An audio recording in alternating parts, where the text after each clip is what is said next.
사랑의 샘 평화의 소리 KCR 11시 종합뉴스 365 헬스 마이랑이 베일로 변호사 윤영준 다이너스픽 JP 에듀케이션 EL 디자인 전망 좋은 창 JM필로 이완상 변호사 공동 제공입니다. 뉴질랜드 뉴스입니다. ANZ 뉴질랜드 경제학자들에 따르면 주택시장은 침체되어 있으며 중앙은행은 올해 금리를 2번 더 인상할 가능성이 높습니다. 경제학자들은 최근 뉴질랜드 프로퍼티 포커스 보고서에서 주택시장이 침체된 것 같다고 밝혔습니다. 그들은 집값은 우리가 예상했던 것보다 강세를 보였지만 판매는 비정상적으로 부진했고 매물은 계속 증가했으며 특히 오클랜드에서 판매일은 2022년 최고치에 가까워졌다고 말했습니다.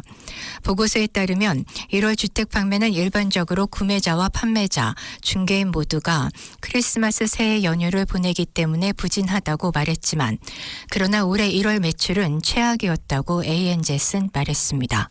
뉴질랜드 부동산 연구소에 따르면 지난달 2,995동의 주거용 부동산이 판매됐으며 이는 1월 판매가 최소 32년 만에 두 번째로 낮은 수준임을 의미합니다. ANZ의 경제학자들은 크리스마스 이후의 일반적인 소강 상태를 감안하더라도 올해는 유난히 부진했다며 1992년 이후 두 번째로 낮은 판매 부진을 보였고 주택가격이 하락한 2023년에만 이를 능가했다고 언급했습니다. 주택시장 상황은 더욱 악화될 것으로 전망됩니다. ANZ 경제학자들은 1월 주택 판매가 심각하며 시장이 정체됐다고 평가했습니다.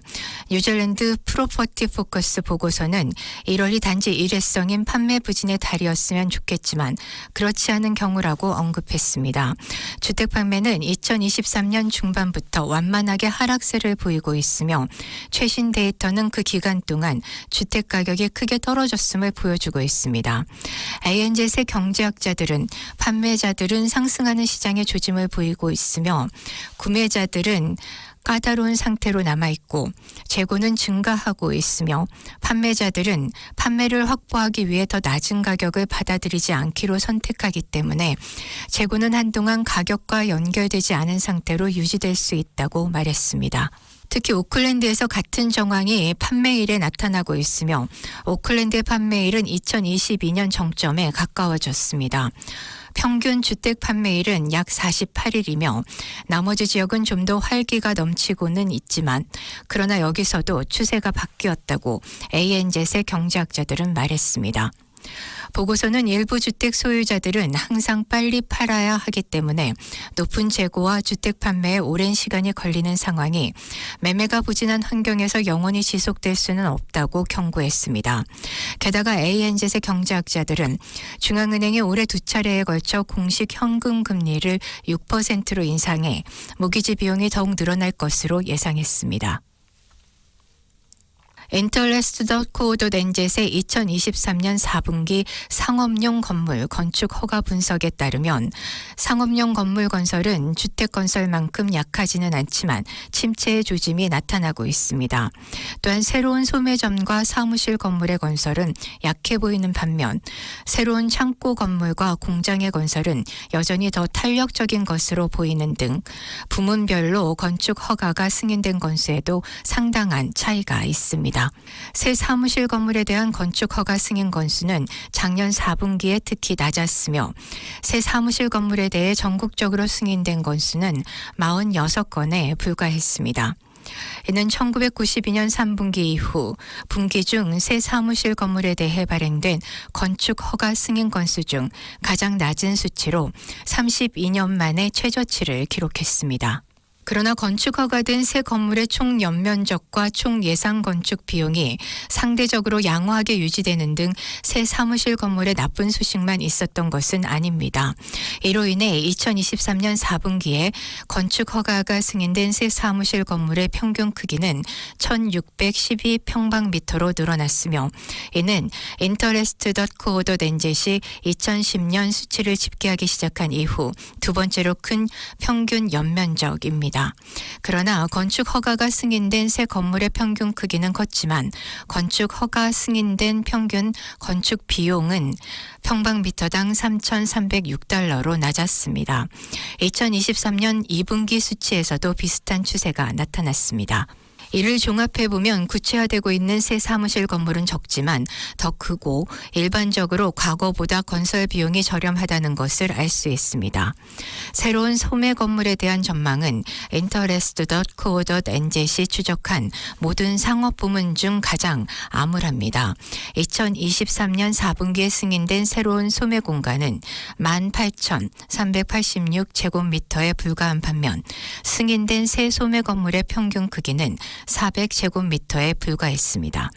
이 두 수치는 모두 집계하기 시작한 2010년 이후 분기 중 가장 낮은 수치였습니다. 무료 영어 코스가 있습니다. 바로 다이나스픽입니다. 한국어 문의는 027-225-1239입니다. 감사합니다.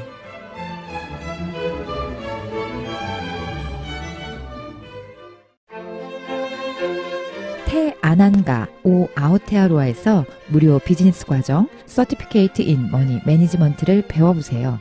한국어 문의는 027-612-1297로 하시면 됩니다. 감사합니다. 그랜트 로버츠 전 재무장관이 목요일 오타고 대학교 부총장이 되면서 다음 달 의회에서 물러날 예정입니다. 그는 자신의 역할에 내가 가진 건 모든 것을 바쳤다고 말했으며 15년 동안 지원해준 노동당 가족과 의회 동료들에게 감사 인사를 전했습니다. 특히 웰링턴 센트럴의 주민들을 대표하고 장관이 될 수 있는 기회는 엄청난 영광이었다고 말했습니다. 의회에서 그는 노동당의 다음 인물인 전 유폴리머스 한 의원 글렌 베넷이 다음 자리를 이을 것입니다. 헬렌 클라크 전 총리의 고문이었던 로버트스는 2008년 헬렌 클라크 전 총리가 패배한 이후 처음으로 정계에 입문했습니다. 2015년에 노동당 대표 선거에 출마했으나 앤드류 리틀에게 패했습니다. 그는 2017년 자신다 하더니 총리로 선출된 후 재무장관이 되었으며 그의 은퇴는 지난해 노동당의 대선 패배 이후 1년의 의원 사임에 이은 것입니다. 제신다 하더는 인스타그램을 통해 그의 열정적인 헌신에 대해 감사함을 표했습니다. 그랜트 로버트스는 야당에서 단 몇 달 만에 정계에서 은퇴합니다. 52세의 노동당 중경위원은 지난 화요일에 은퇴를 발표했습니다. 크리스 힙킨스 노동당 대표는 이미 노동당의 새 포트폴리오 책임자인 바바라 에드먼즈를 야당 재무대변인으로 임명했습니다. 세무변호사인 에드먼즈는 지난 화요일 기자들에게 자신의 부모는 자녀들에게 더 나은 삶을 주기 위해 1976년 사모아에서 이민 왔다고 말했습니다.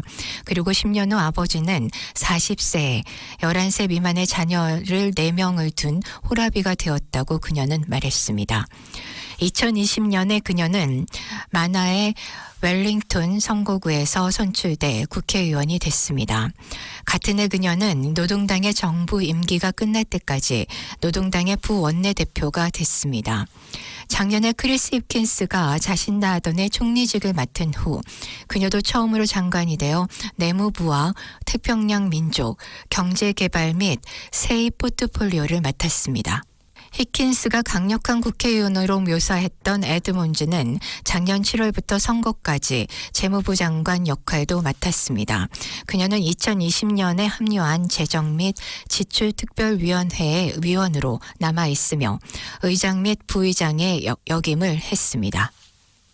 지금까지 전해드린 뉴질랜드 뉴스는 원뉴스, 라디오 NZ, 뉴질랜드 헤럴드, 스토프, 뉴스 오브, interest.co.nz에서 간추렸습니다. 오늘의 환율 정보입니다.